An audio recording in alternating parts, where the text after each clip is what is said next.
Good afternoon, everyone. Over the past 2 days, we discussed the urgent need to triple renewable energy capacity by 2030 and ensure a smooth transition to clean energy, which are crucial for reaching net zero emission goals by mid-century.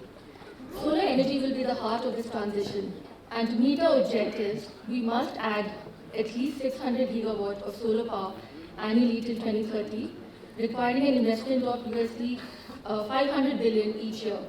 However, significant challenges remain for scaling up solar energy adoption in a way that is regionally balanced and responsive to the priorities of different countries.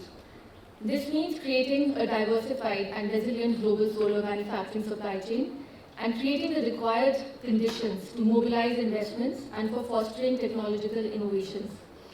The private sector plays a critical role in all these aspects, and the perspectives on these issues are essential for framing a viable way forward. Towards this objective, the ISA launched the CEO Caucus as a high-level platform for industry leaders to collaborate with key stakeholders and explore collective actions to unlock the full potential of the global solar sector. As part of this initiative, over the past 3 months, the ISA organized 5 roundtable discussions with leading CEOs and key stakeholders, focusing on different economic classifications, high-income, low-income, and emerging markets across Asia, the USA, Europe, Africa, and Australia. These sessions gathered diverse perspectives, helping to identify challenges faced by the private sector, examine successful policies and interventions, and highlight the critical gaps that need to be addressed. A synthesis report developed from these discussions, categorized under the pillars of manufacturing, technology, finance, and other strategic enablers, has been prepared and is presented to all speakers today.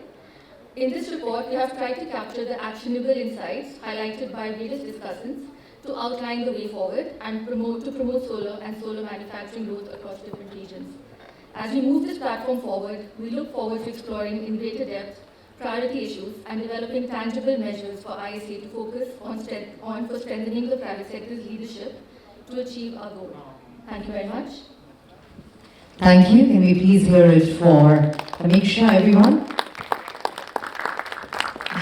Thank you very much, ladies and gentlemen. It's time now to request our moderator and our session panelists to kindly join us on stage. We request you to kindly applaud their presence. Starting with our moderator, Arijit Burman, Associate Editor, The Economic Times. Let's hear it from Mr. Burman, please. We are honored to have here with us Mr. Tarun Kapoor, Advisor to the Honorable Prime Minister of India. Sir. Dipali Agarwal, Deputy Managing Director, Exim Bank. Albert Chang, Deputy CEO, BNEF. Keep the applause going, ladies and gentlemen. Gaten Masson, Founder and CEO, Becquerel Institute. Damien Miller, Co-Founder and CEO, Orb Energy. Vineet Mittal, Chairman, Avada Group. Praveer Sinha, CEO and Managing Director, Tata Power. Sumant Sinha, Founder, Chairman and CEO, Renew.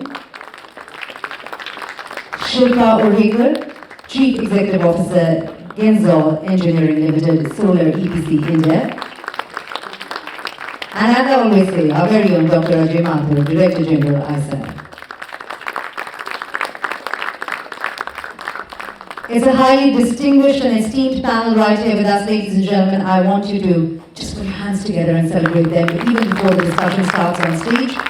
And I will be requesting Dr. Mathur to kindly start with the welcome address before you, of course, whether sir you want to sit or take the podium. Up to you.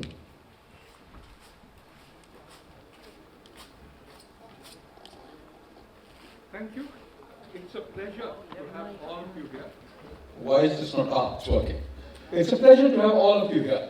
You notice the entire leadership of the solar manufacturing and development sector here.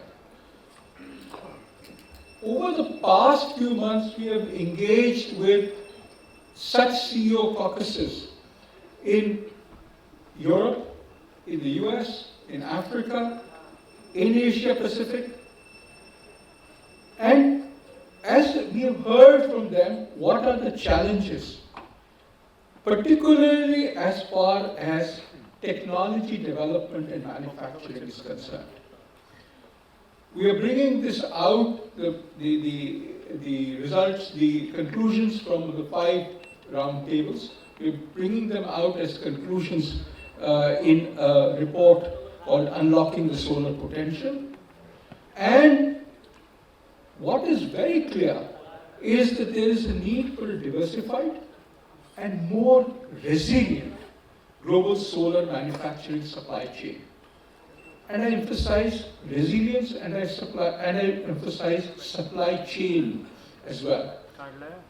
Apart from the enabling ecosystem of financing, of technological innovations, and of the ability to both get the raw material, including people, and finding access to markets.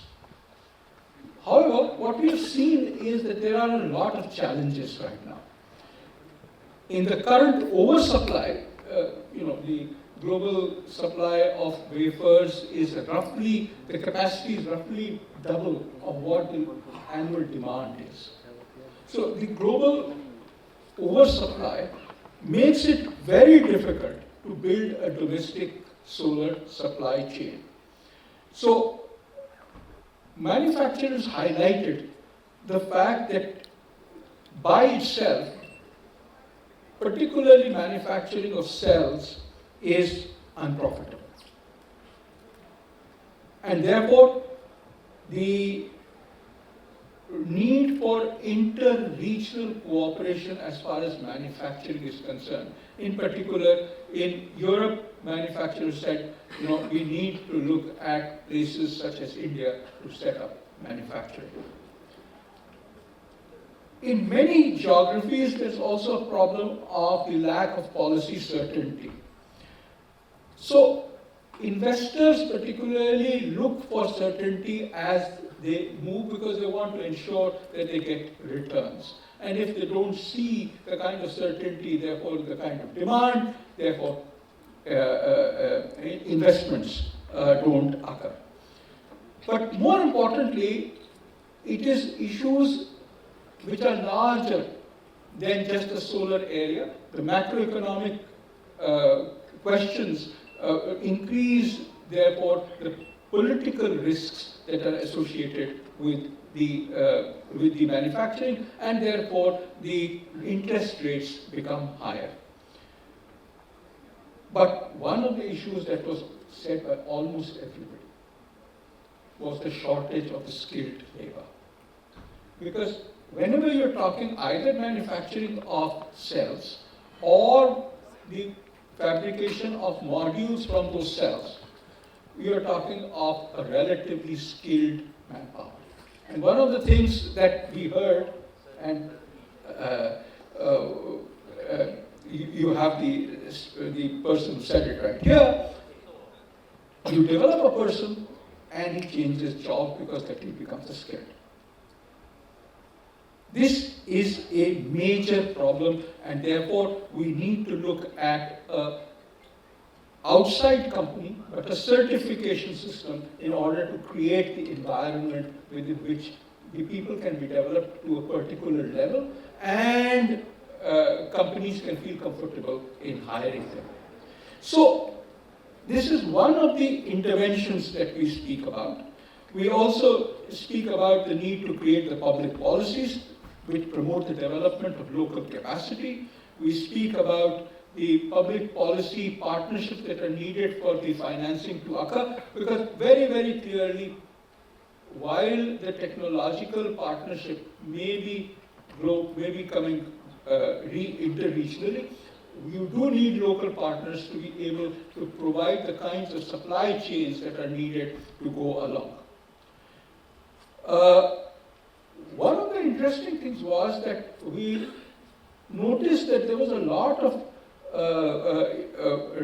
response regarding the creation of demand. Because, well, it's not so surprising, because manufacturing, you have to sell to somebody. Transmission lines, or the lack of transmission lines, was seen as a major issue. We noticed that in particular countries, projects which even had financing, have been delayed because there are no transmission lines. What we hope, therefore, and we will help create, is issue-focused and region-specific engagement platforms, which need not, these days, whenever you say platform, there is a kind of unspoken thing that it will be an e-platform. Well, these may not be e-platforms, because ultimately they are at an early enough level that you need face-to-face contact between the manufacturers, the financiers, and the policymakers.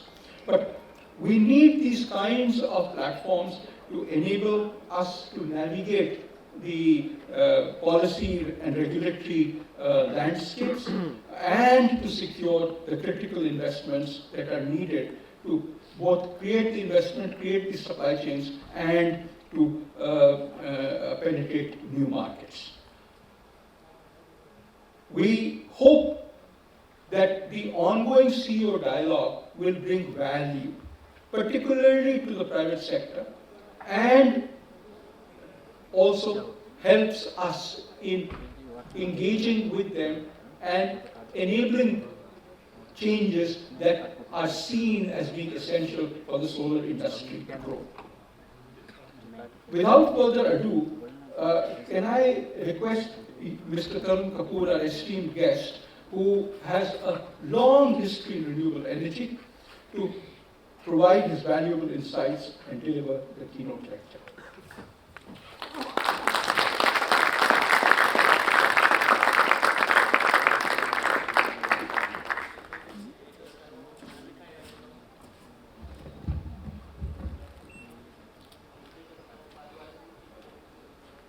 Thank you, Dr. Mathur.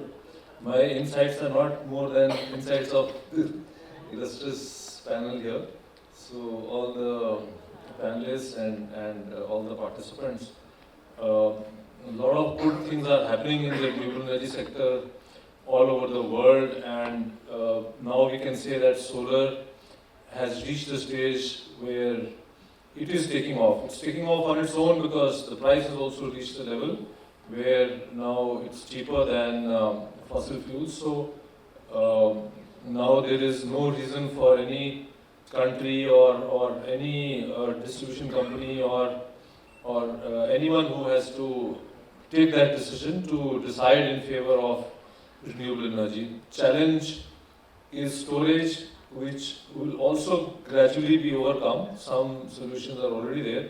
But what one is observing is that the action is only limited to few countries. So while what I understand is that in 23 the global capacity of renewable energy increased by 510 gigawatts, and out of that 3/4 was solar. So which means that solar is now maybe you could say the renewable energy or the biggest supplier of energy.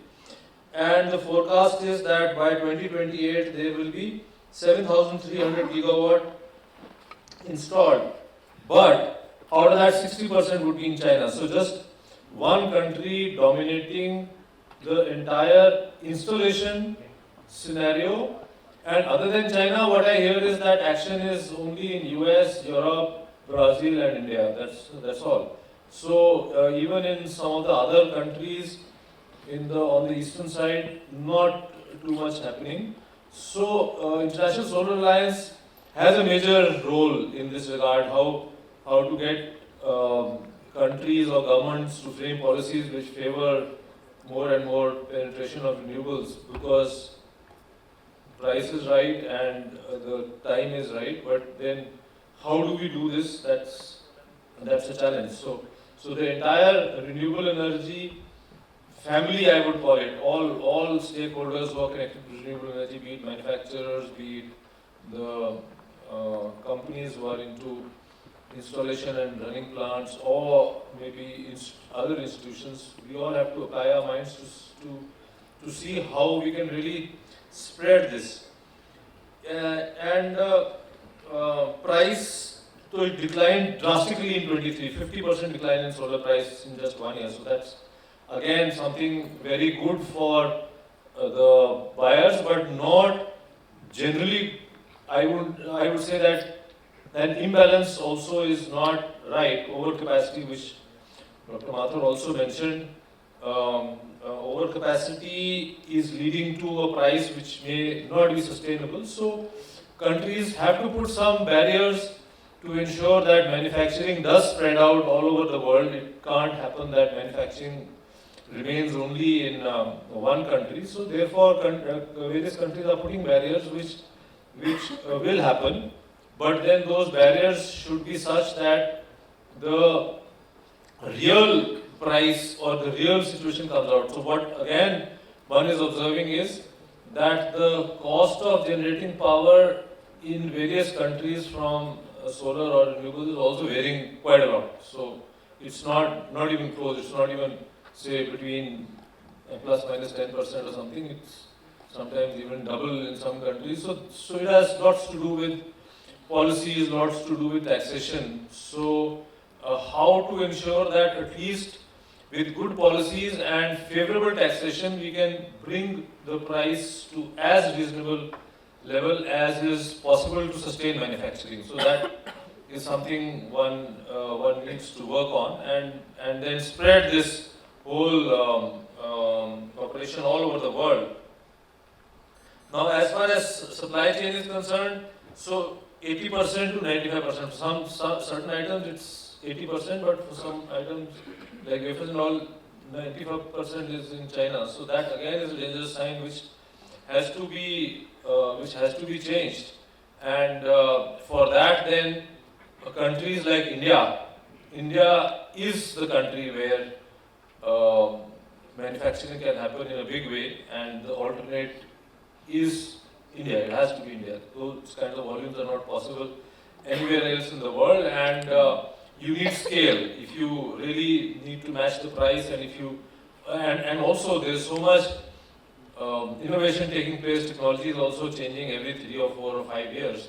So therefore, with scale and with good expertise or trained manpower, India is the only country probably which can match. So therefore, so it also becomes a responsibility for us now. It's not just an opportunity, but it's also a responsibility which as a country we should take on, and all our manufacturers and us in the government have to jointly work so that we are able to meet this challenge. And another interesting thing which I came across is that by 2028, the RE generation in terms of energy would also be 14,400 terawatt hours. So, and it will overtake, in terms of energy also, it will overtake coal. So that's a great thing to look forward to, and which also would mean that the future pathway becomes clear for all policymakers, for all manufacturers, and all those who are making investments, including financial institutions. Because for financial institutions, also it's been a big challenge to provide the required capital in this sector, but I think that message should go across, but then that message should go across to all over the world, so that then the whole world is moving in one direction. It shouldn't happen that some countries are going in one direction, some countries are going in a different direction. So how do we, I also want a little bit of discussion on how ISA can play a major role in taking all these policy shifts which countries must do, take that forward, and bring or develop confidence amongst investors, including financial institutions, so that the required support in this sector is made available. I'll stop here because it will be good to listen to everyone, otherwise this is a subject one can keep talking. So thank you once again for organizing this. Thank you very much. Can we have a rather huge round of applause for Mr. Kapoor? Thank you, Mr. Kapoor. As you mentioned right there, we're talking about the future pathway. This is the moment I will request Dr. Mathur if you can kindly present a pathway document to Mr. Kapoor. Ladies and gentlemen, I want you to put your hands together for this.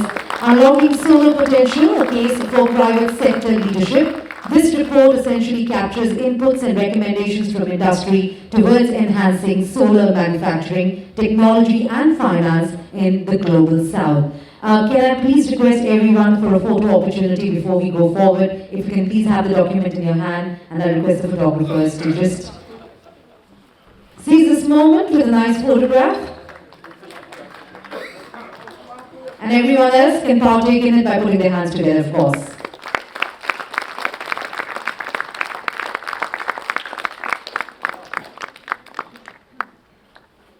Thank you very much. I request everyone to take their seat. And with that, it's time for our moderator to take over. So, Mr. Arijit Burman, I will leave the session in your hands now. Thank you. Thank you so much.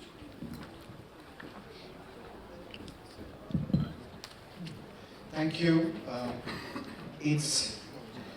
I just mentioned when I saw the panel in the speakers lounge, this is not just a panel but a football team.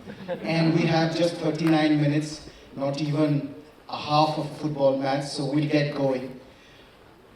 There was a lot of statistics that Dr. Kapoor talked about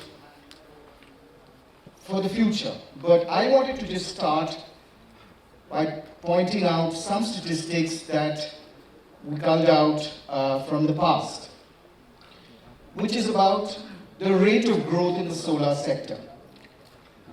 In 2004, it took the world a whole year to install 1 gigawatt of solar power capacity. In 2010, it took a month. In 2016, 1 gigawatt got done in 1 week. In 2023, which is last year, it was a single day. This is not my data. This is Bloomberg's data. And so we'll start with that. And Albert, you bring a global perspective. And I wanted to ask you, it's staggering what is happening. As some investors have said, the sun has won. Yes, the sun certainly has won. But if you look at the largest scheme of things, in the course of 2023, 1,600 terawatt hours of solar power got produced around the world, right? But that's just about 6% of the electricity generated worldwide, and only 1% of the world's primary energy use. So all the euphoria, are we missing the tree for the woods? First of all, Arijit, you've stolen all of my statistics, which I'm glad to say. In all seriousness, first of all, thank you very much to the International Solar Alliance for inviting me to be part of this esteemed panel. It really is an honor and a privilege. It's worth just celebrating for a moment the incredible success story that is the solar industry. This year we're projecting roughly 600 gigawatts to be installed globally. 2 years ago it was only 250 gigawatts. So we're talking about a doubling, more than a doubling in just 2 years. And that itself was doubling from 2020. So we're going 4 times faster than we were in 2020 in this industry. And I think that's an absolutely phenomenal achievement.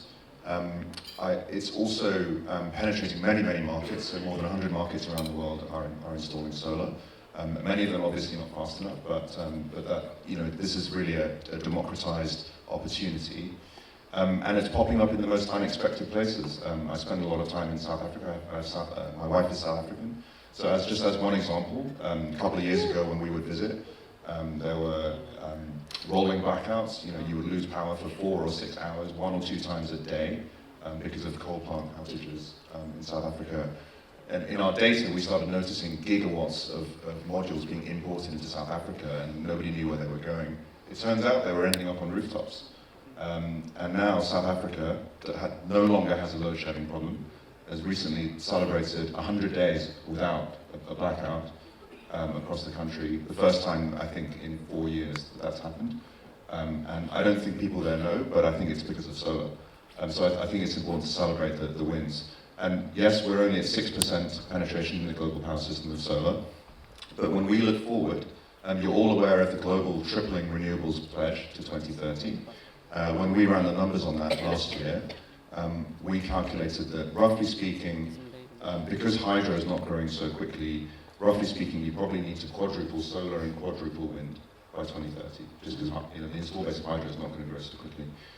We think solar can achieve that. We think solar is broadly on track to quadruple by 2030, and wind not so much. So I agree that there's a lot of hard work to do, and I won't talk too much about challenges because I know there's many other panelists who are going to speak to that.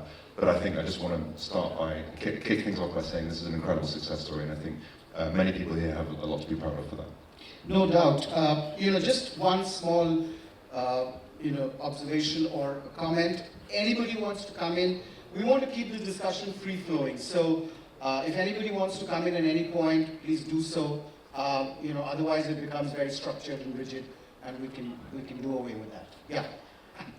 I would like to comment on one thing you said, which in my opinion should be avoided. We shouldn't compare solar energy with primary energy demand. Primary energy demand refers to fossil fuels. We know that when we are using a car, we are losing 85% of the energy in heat. We know that when we produce electricity with gas, we're losing 50%. That's not the case. We are going to electrify everything in the last 25, 30 years. We should stop talking about primary energy demand, which is a parameter which doesn't mean anything for solar. We should talk about final energy demand. And if we're talking about final electricity demand, PV next year is going to cover 10% of the world electricity demand. We'll electrify everything, and I'm joining you by saying we need to multiply by 4, even by 5 or 6, to be in between 2 and 3 terawatts per year of installation if we want to completely decarbonize the entire energy sector and all the other energy sectors by 2050. India is certainly blessed with immense solar potential. Everyone talked about it, the last 2 days. We have installed an immense amount of solar capacity around the country. Now, Sumit, I want to ask you, in a IEA scenario which provides net zero carbon dioxide emission by the middle of the century, solar energy could become humankind's largest source of primary energy. Although Mr. Mason would disagree, that's not the right barometer. Do you think that's possible? That solar becoming the key source? I think it's not just possible, but I think it's inevitable. It is definitely going to happen. And the reason is that there are multiple forces that are pushing in that direction. One, of course, is climate change and the need to reduce carbon emissions. I think that is something that is now being very acutely felt across the world. And countries now, of course, annually getting together in the COP conversations, and corporates are getting into the action. So the whole climate change push and reducing carbon emission is becoming stronger. And at some point, it's going to reach a tipping point with consumers also then saying, you know what, let's get away from fossil fuel type of areas and start getting into the greener areas. So that tipping point, I think, is not that far away. So that's one, I think, push that is happening. The second thing is that cost of solar is coming down so dramatically, right? Just literally 18 months ago, the cost of solar modules was about 22, 23 cents a watt. Today it's about 10 or 11 cents a watt.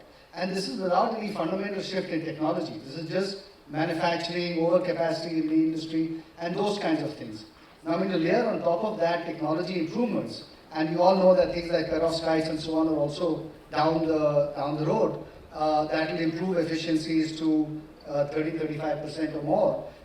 The cost is going to come down even further. So that's going to be a second driver. The third reality is that solar has this unique property of being equally applicable at a mass level in large utility scale areas and also on your rooftop. It can also be on your cell phone at the back and powering your cell phone, right? So you'll see it's just going to proliferate across multiple different applications, rooftop solutions, custom scheme as we see in India, and across, at some point you'll have buildings which have windows that are laminated with solar layers and so on. So all of that is going to make solar generation much more closer to people. And therefore, the ability to use it is going to also increase. So I think all of these things are going to drive in the direction where you'll see solar becoming a much bigger part of the overall value chain. Now, you talked about the fact that it only accounts for 1% of primary energy demand today. But to me, that's the massive opportunity of solar.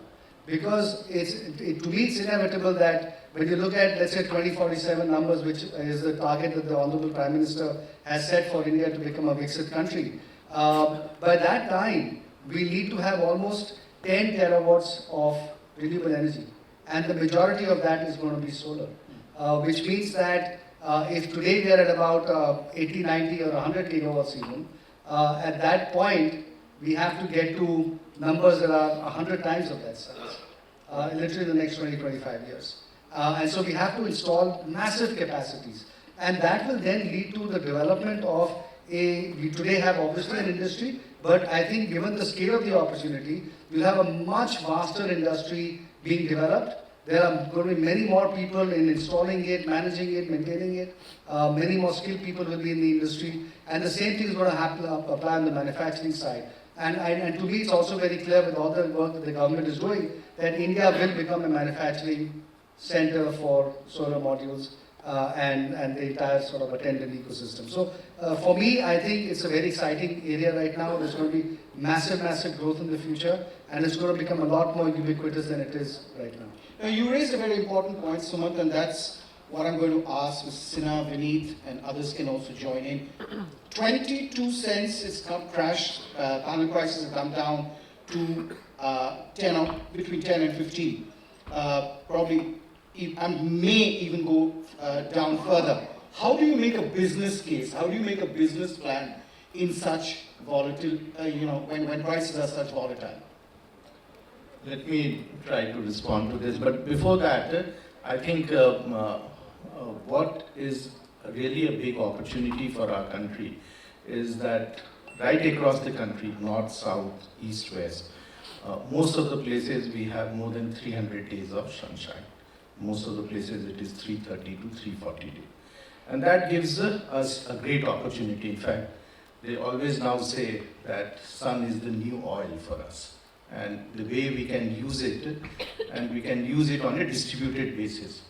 I have been traveling around the country for the last few months, and I find a large number of usage.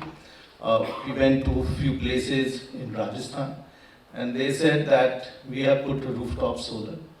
It not only gives us energy for our house, but it also charges my electric vehicle. So my electric vehicle is free of cost.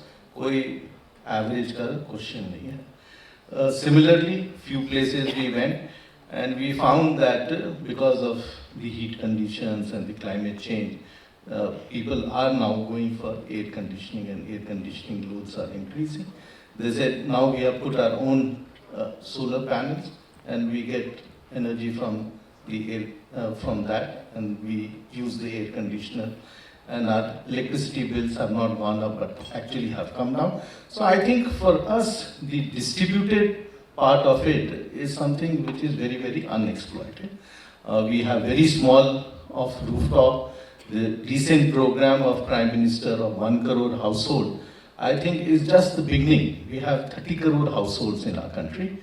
So we can really make this and take it not only in cities, large cities, but tier 2 cities, tier 3 cities, in villages, where it can really propel the economic activities also, because some of the places where we are doing microgrids, we find that huge number of micro enterprises, aata chakki se leke, matlab people are using it for every type of shop or in any type of industrial activity that they want. So I think there is a huge, huge opportunity. I think while you gave some international number, let me just give you India number. 2014, Mr. Kapoor will remember, we were just 2.4 gigawatt of installed solar. Today we are 85, 300 times in just last 10 years. So it's not a small number. And the first mile is the most difficult mile. We have crossed that. The next mile will run much faster. And I am very confident that the leadership that ISA is taking, not only in India, but many other places, this example can be used for driving the solar initiative and solar usage. So I think this is a great opportunity. Also, we should not get overly worried that someone has started manufacturing so much and all that. I can also tell you that there will be a disruption in manufacturing. We will not have the same sort of manufacturing right now that we have, where we have polysilicon and ingot and wafer and all that. You will have a disruption, and the disruption will be that we will all combine that together into a simple thin film or a peroxides or organic material. A lot of work is happening globally, and I think before the end of the decade, if we meet again in 2030, we'll be talking about a different technology and not this technology. Vineet, but I wanted to still understand, when you're actually making a business plan, these volatility, also the issue that Mr. Sinha raised, technology is changing, right? So today's technology may get obsolete, 2 years down the line. So how do you plan for the medium and long term? See, when you look at investing in the solar sector, you are in it for the long time. You are not in it for the short time. And people who have been in the industry, they have seen technology disrupting. We used to use 10-acre land to do a megawatt of solar, and the same project we are doing in 2-acre land. So much of even materials have reduced in the engineering. So what I'm seeing now, being manufacturer, that you are doing almost improvement on a monthly basis. And when it comes to the pricing, the pricing has to be driven by the fundamentals. If some countries provide 10 years loan for 2%, and first 5 years you don't have to pay any installments, so you can't compete or compare, because those are not fundamental. So those are not the primary cost structure of the manufacturing. So what you have to look at, what is the primary cost of manufacturing? Are you in that zip code? And are you on the right path on the technology innovation? If you both think strike yes mark, then you go ahead. And that's how you make your business plan, that's how you convince your board and investors. Vineet raised the point of, subsidies. Damien, isn't that the case around the world? I mean, we always point fingers towards one country. Biden, IRA project, the IRA, the whole scheme is that. Europe, we've seen what happened in Germany, even UK. Subsidies has always been, there for the solar or the renewable sector. Why just pick one country? Is it the capacity? Why are we saying that? No, I'm just asking, are we just targeting one country and we're just harping too much on that instead of, missing the big picture? Sorry, the question is about subsidies, whether... No, the question is, would you say that around the world subsidies has worked out, and the industry always finds fault in what China is doing? Sure. Yeah. Okay. Look, no question that when you see what's going on under the IRA, that there's lots of manufacturing capacity going in the US now. So the subsidy clearly does work. There is a PLI in India, which has attracted a lot of capacity. So obviously that subsidy as well has worked. So I think there's scope for subsidy in industrial policy for sure, and you've seen it in China. The case was just made that the loan terms in China are very favorable to the solar industry in China, and a big part of why it has boomed the way it has boomed. So no question.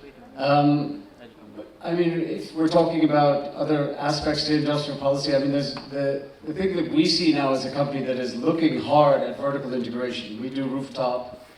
You made the point earlier, why do so many companies in India look at vertical integration from downstream to upstream? Yes. It's because we're worried about the upstream. We're worried about the geopolitical risks surrounding being so dependent on China and what that's going to mean in the future. And quite frankly, we also see that India, and quite naturally, the government does want to move towards all domestic-made cells. But that geopolitical risk is true for every country, right? Why, but The point that you're talking about integration, that's very unique to India. My question was, is it unique to India? Well, it does look to be unique to India right now, doesn't it? If you look at the US, it's very hard to find the companies like SunPower, for better or worse. They were vertically integrated for a long time. Then they split up between SunPower Residential and Maxion Manufacturing. They split. And the residential part has just recently collapsed. So, I know that Maxion is obviously struggling. Look, so it's not straightforward to me that actually being disintegrated is so good. I think there's a case to be made for vertical integration, not least from the point of view of what the customer likes, dealing with one entity throughout and having those warranties for one entity. But being able to do that in this environment that you mentioned just a minute ago, where technology is changing so rapidly, costs are declining so much, there's another component that I think is very obvious to industrial policy, which are the tariffs. If there were not 40% tariffs on modules, 25% tariffs on cells now, we would not be talking about a domestic manufacturing industry in India. It just wouldn't be possible. So I think those have to remain in place. And when we talk to investors about raising money for solar cell fab or vertical integration, the first question is always, but will those tariffs still be in place 5 years down the road? That is, I think, the big, that is a challenge. And so, look, I mean, I think all aspects, I think it'd be great in India if there are other forms of subsidies for getting into manufacturing. That would be wonderful. The PLI does demand a lot up front, but I think it's that combination of subsidy plus tariff barriers that will, in the end, get India to where it wants to be. Right. I would like, without monopolizing the words, just making a few comments about numbers. The Chinese are selling on the international markets below $10 per watt their models. But their production costs are in between 13 and 15. And when I'm talking about production costs, it's the blended production cost. It doesn't take into account any margin, it doesn't take into account transport, it doesn't take into account marketing, R&D, SG&A. So when we recalculate what would be the decent market price for a PV module manufactured in China, we are around 18 to 20 US cents per watt, while they are selling at 10. And so I'm joining you. Without tariffs, there wouldn't be an industry in India. And that's the reason why there is no industry anymore in Europe. And we are trying to make that in a different way by making sure that 30% of the market will be dedicated for European manufacturers and also Indian, because it's just anti-Chinese. And I'm just finishing with that. If we want an industry, and it's something extremely important in terms of social acceptance, because we are going to destroy millions of jobs in the fossil fuel industry. So we have to recreate these jobs also in the industry. We need political support, we need tariffs, and we need, as Mr. Mittal was saying, long-term planning for the industry. It's not something for the next 2 years, it's an investment for the next decade, with the ability of following up and downs of a very dynamic market, which will, and I will finish by that, encounter major variations. And I'm just saying that in 30 seconds. We installed around 450 gigawatts DC of PV modules last year in the world. 277 out of that were done in China, so more than half. If China is reducing a little bit its market, the numbers will go down. If China is increasing, the number will go up significantly. So it means we will, in the industry, encounter major disruption in the coming years. It means that PV manufacturing should be managed as a very long-term target with policy support. Thank you. Shilpa, many of your customers might argue that policy interventions such as ALMM probably came a little too early for a country like us, where the back end on the supply chain was still getting developed. What are your views? I will say, in fact, recently there was a discussion to also, I think as recent as yesterday, to also bring the cell under ALMM regime. And I would say while that is a very great step, but it would mean that manufacturers will need to have a clear visibility of offtake of the DCR modules. If there is going to be a mandate to be using the ALMM cell, then manufacturers need to have an impetus for investment. And for that, there needs to be a clear allotment of portion of SECI bids and the state bids to be to be done with the DCR module. So that is one thing. And also the other point that I want to talk about is the offtake of the power producers also needs to be guaranteed. So there was recently a report about some 30 gigawatt of assets being stranded for PPA and PSAs to be done. So those kind of uncertainties definitely impact the overall bidding process, and it's important that a framework and ecosystem is created where maybe we could even look at an export locking of the power produced in India, and that is something that ISA could bring to the table in terms of being able to have our some of our neighboring countries buy power from us, and this initiative, sir, could be piggybacked on the already ongoing discussions for the resource sharing and the power grid sharing. So that would mean that and then some export incentives for the power producers. So with these, I believe that the local manufacturing needs to be focused, but there needs to be clear policy incentives also for an eventual phase out of the BCD and ALMM, a clear sunset period to be given so that the pressure on the power producers is reduced while giving time to the module manufacturers and cell manufacturers to scale up and become globally competitive. Vineet, as a customer, what would you have to say? So I wear now both the hats. So that eventually, actually, in every nation will have to start thinking that what do they want, and actually, energy is not just energy; it's inversely proportional to poverty. Plus, it's linked to the sovereign security. So today, India is at the cusp where actually, if we go on the path of e-methanol and green ammonia, we can actually become truly self-reliant. Because all the sun which is coming on to India, and if you just use the desert of Rajasthan alone you can do 29,000 gigawatt if you consider all the wasteland, all the barren land and all the uncultivable land just in Rajasthan.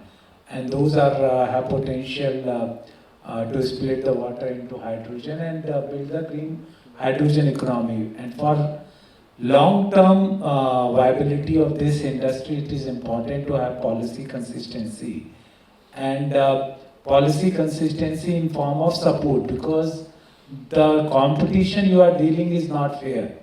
Even we can be more competitive with IRA in US or IRA in Europe, but when you don't know the cost structure of your biggest competition, it's very difficult to get the financing done or invest in such ventures. So I think if India wants to build a strong energy security policy, we have to have long-term ALMM, and that is must, because that is the only way to attract the right investment and also get the sectoral stability in terms of cost structure to everything. Now, two of the key factors for this stability is land and policy certainty. I go back to Sumant and Mr. Sinha. Are you worried about some of the recent developments that's taking place? For example, the commercial penalty on forecasting inaccuracies, which is called DSM now. Many would argue that it's a punitive step, and nowhere in the world such high operational penalties are levied at a plant level. Is that something that came out of the blue and can upset plans? No, I won't say it came out of the blue. I think these are discussions that have been being had with the Ministry of Power for quite a period of time. And it's a consultative process. So there is a lot of input that is taken from the industry. And you know that this is something that has been happening over a long period of time. It's not something that has just started off right now. I think at this point in time, I think it's going to head in the right direction, where there is likely to be DSM forecasting or forecasting being done at a substation level rather than at an individual plant level. I think we're going to move in that direction, and if that happens, then it'll bring down, it'll increase the accuracy and bring down the penalty as well. So I don't think that's an issue. But just to come back to the previous point that you were talking about, which was the manufacturing piece, I do agree that at this point, one of the issues is that I think 3 or 4 of the largest non-Chinese economic blocs of the world, which is the European Union, the US and India, have to come together and find a way to have a dialogue between themselves as to what is the right manufacturing strategy to diversify away from China.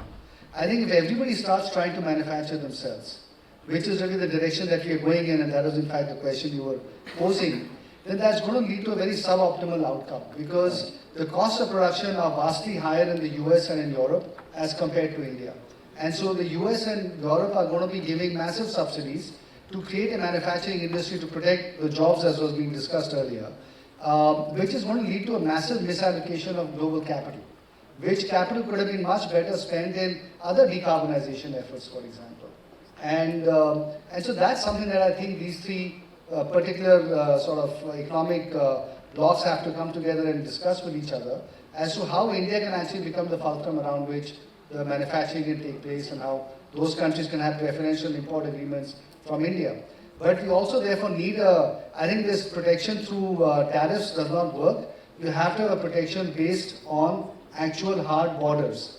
Because the Chinese have shown their ability to bust through price levels, which we have not been able to anticipate. For example, when cell prices were at 10 cents, a 25% protection in India was equal to 2.5 cents. Today, a cell price is 5 cents. So the protection is now down to 1.25 cents. It's just halved altogether, right? So I think you need, therefore, much stronger levels of protection to take things forward. And I think as far as land is concerned and transmission infrastructure is concerned, we need to start now planning for 10 years and 15 years later. And that planning, I think, is very important if we are to deal with those challenges in time.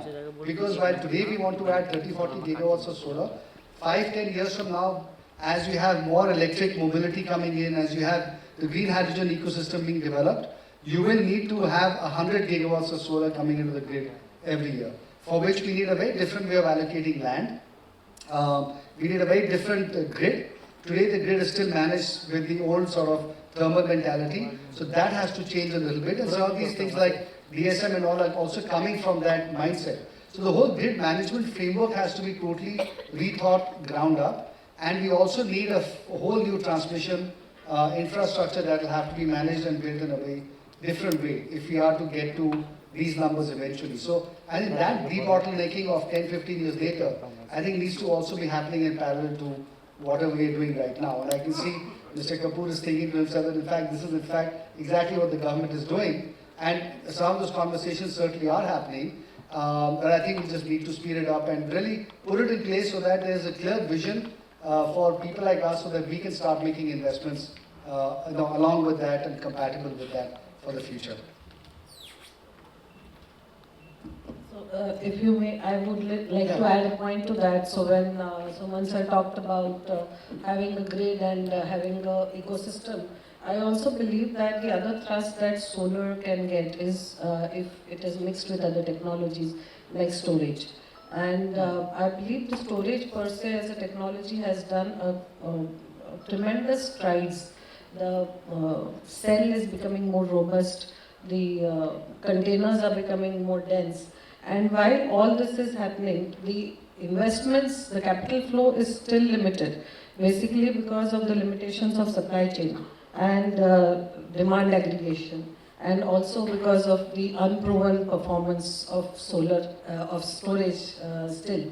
So to address all of this, it is going to be very important that the government comes up with an ecosystem where the pilot projects are funded by government and mix of technologies is promoted with solar and whatever other technologies that is possible. I mean, capital, of course, is the key raw material, the fuel. And I wanted to understand, ma'am, how are innovative financing models and investment strategies being developed to unlock capital for scaling large solar projects? I mean, how are you looking at things in Exim? Thank you. Of course, Exim has been very, very active in the entire value chain of renewables and manufacturing sector. We have a whole range of comprehensive services, as well as on behalf of the Government of India, we run the ideas guidelines, the lines of credit where the companies would like to utilize and use their EPC services for doing exports or having a plant set up. Now we have several such examples where some companies have used solar power plants or installed capacities, or even used solar-based water pumps for irrigation kind of projects. So as of now, if you talk, if you ask me, we have around 1,400 crores of projects which are into the renewable energy sector.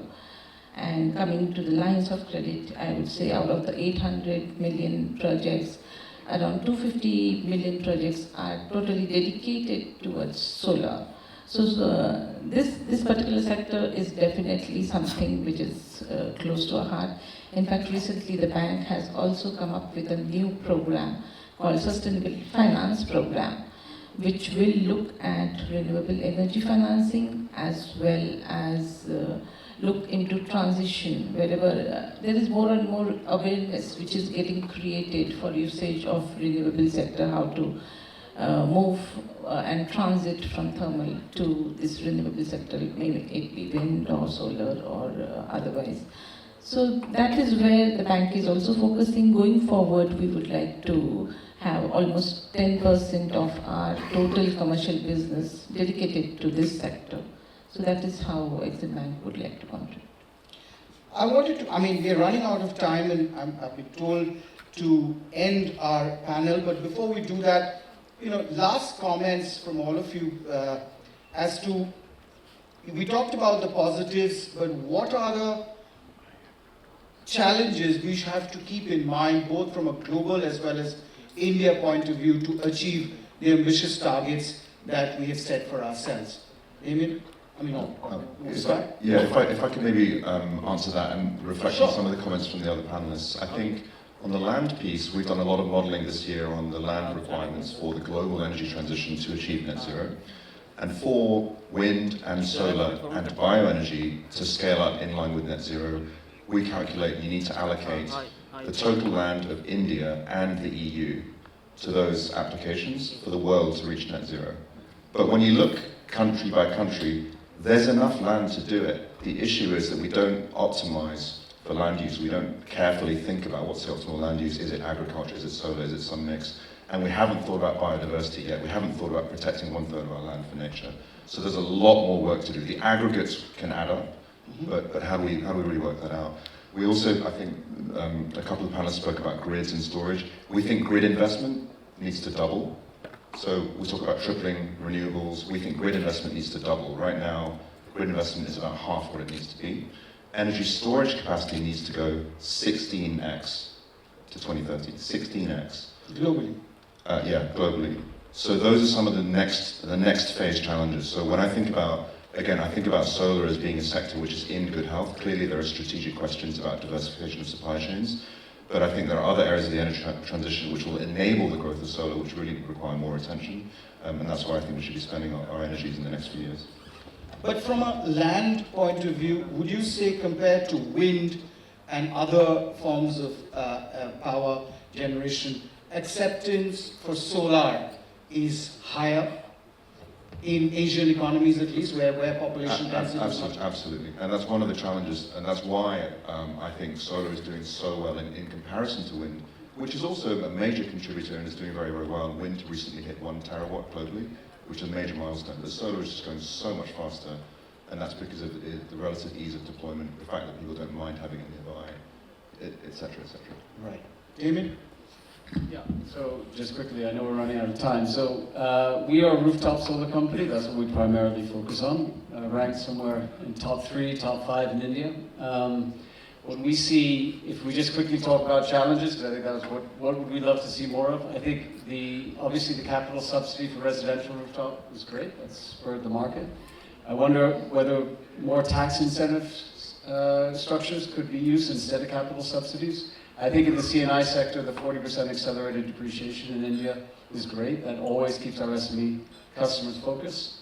Going forward, I think a big policy gap that needs to be addressed in India is definitely time of use pricing. Because without that, we're never going to see storage start to come into place the way you see it in the US and Europe. So I think time of use pricing would be fantastic to see. And I know that's politically challenging, I understand, but I think that's huge and need to see more of it. Well, we spoke about land, grid connectivity, transmission, also manpower upskilling. There's one particular point I would also like to mention that, how the industry is perceived as a risk, the perception which is there for this particular industry. So that is something that, that creation of awareness or, building up, other things to make this risk-free. And considering that, there is support, adequate government support, financial support, all the kind of demand or how the companies can do well in this sector also should be great. Sumant, very specifically, do you think CNI is the next big frontier waiting to be conquered? You made a big announcement, a partnership with Microsoft, the largest such contract. Is that do you see green shoots in that segment? And that's one new area of growth? Right now, actually, as developers, we are a little bit spoiled for choice because the market is growing so rapidly that, you can sell enough amount of power in the utility segment, in the CNI segment. Hopefully, at some point, green hydrogen takes off as well. The rooftop segment is also doing, will be doing quite well.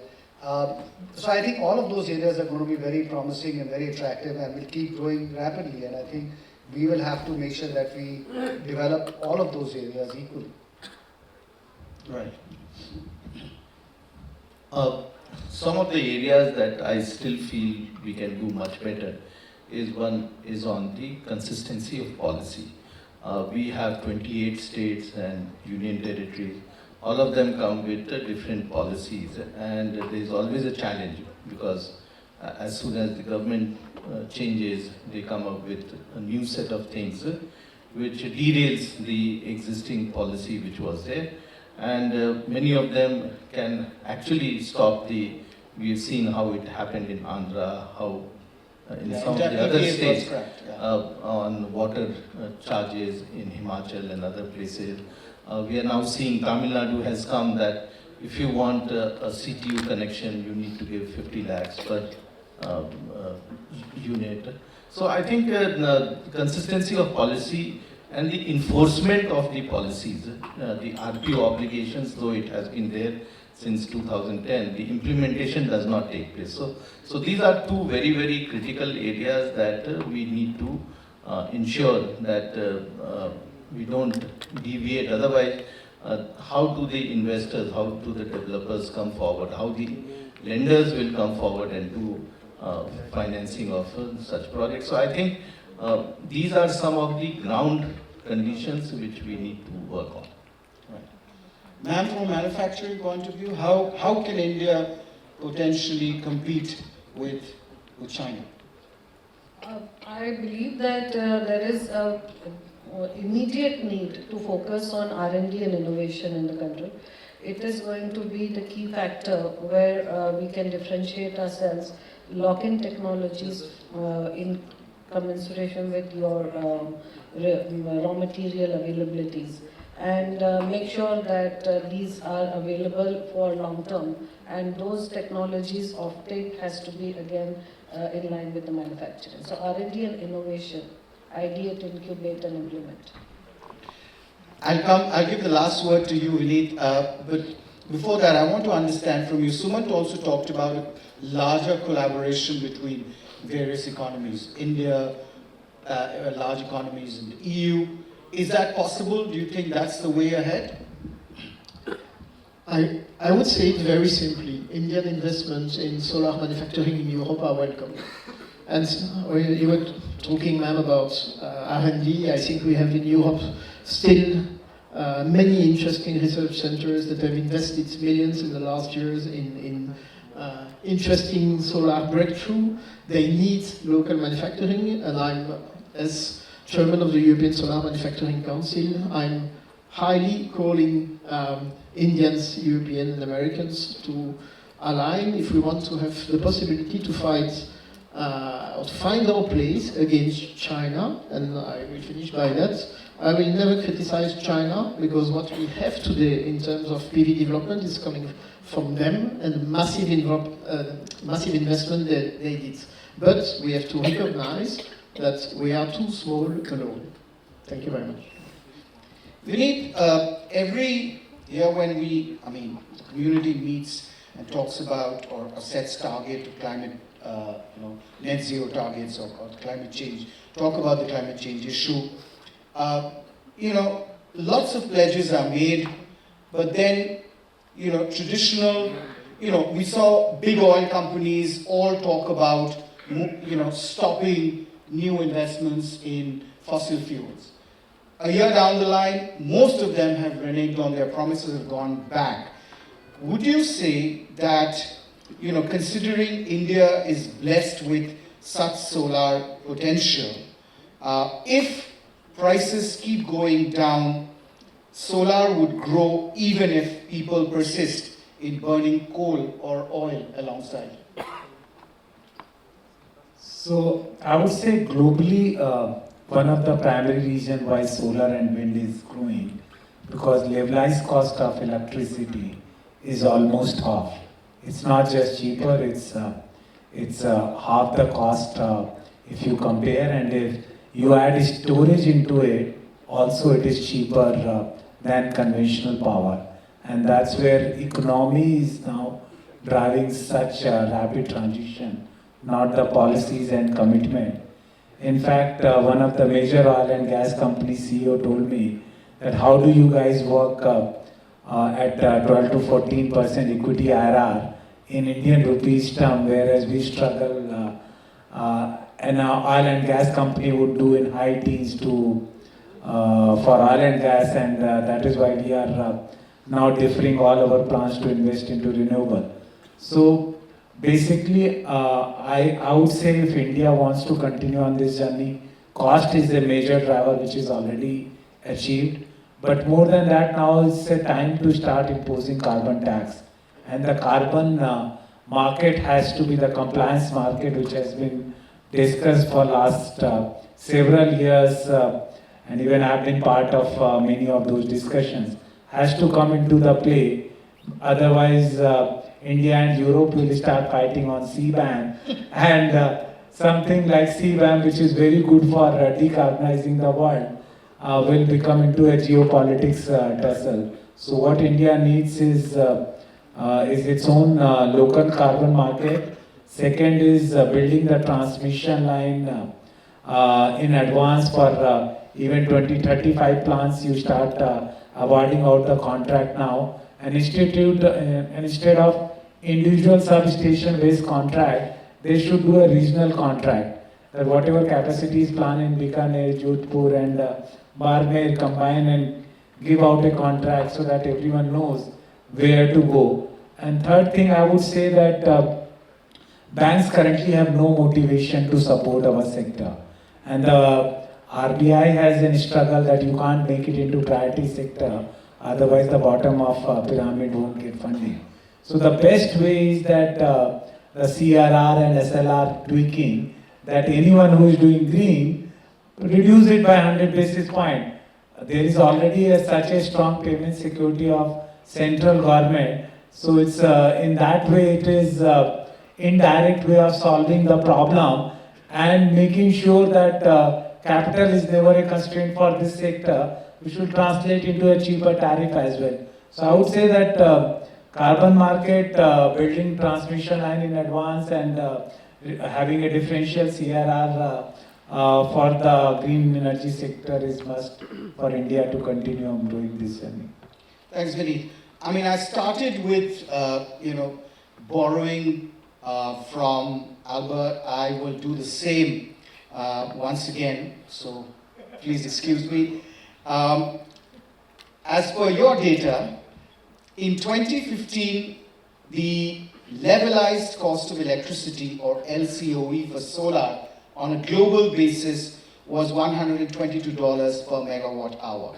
Almost half as high, again, of the LCOE of onshore wind, which was $83. That of coal in places without carbon prices at that time was around $50 to $75. Now in 2023-24, both solar and onshore wind are in the low $40, while coal is still where it was then. So clearly, a lot is happening and a lot more will happen. As I started the conversation by saying, the sun has won. Indeed it has, but we have completely run out of time. So thank you once again, ladies and gentlemen, for sharing your thoughts and discussing the challenges as well as the potential. Thank you. Thank you very much. This is CEO Caucus, Global Leadership in Accelerating the Solar Revolution. While I thank everyone here on stage, I will request Dr. Mathur to kindly present a memento to all our panelists on the dais, along with, of course, our moderator. Ladies and gentlemen, let's give a resounding round of applause to everyone on stage, please.